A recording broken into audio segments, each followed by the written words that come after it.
nagkaroon naman ng mga tagapagtanggol, Jen.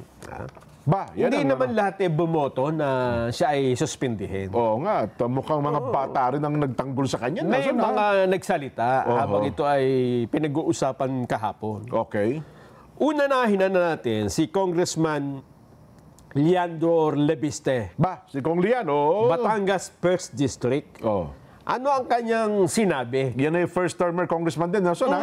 Oh. Nang pinagbobotohan na kung dapat nga bang ipataw ang suspension kay Congressman Barzaga.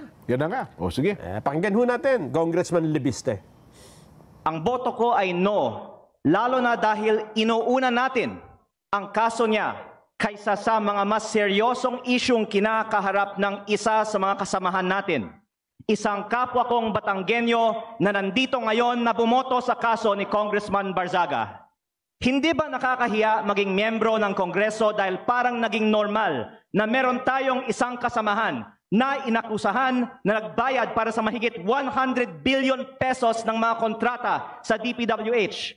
Para bang tinatanggap natin na normal lang magkaroon ng kasamahan na iniugnay sa pagnanakaw ng bilyong-bilyong piso na hindi iniimbestigahan na ng Committee on Ethics, Public Works o Infracom, samantalang inuunan natin ang kaso ni Congressman Barzaga, habang hindi man lang natin pinaglalaanan ng masusing atensyon ang mas mabigat na aligasyon, lumalabas na parang okay lang magnakaw sa Kongreso.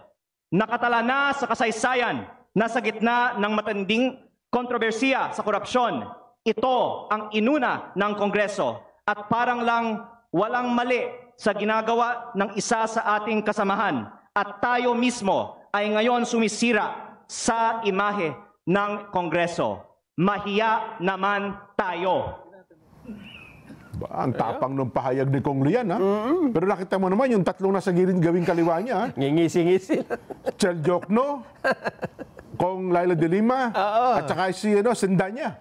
Sendanya yun, di ba? At sa gawing ibaba naman, si Janet Garin. Yung nasa likod niya, si, ano ba yun? Yung congressman ng Quezon City.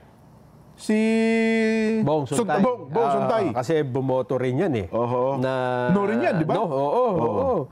Sama ng tingin ni Chel, oh. Maano yan, matalim yung sinabi nito. Para kasing tama nga naman, no?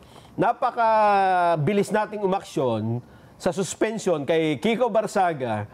Gayong mas malalaki ang pinag-uusapan ngayon tungkol sa korupsyon.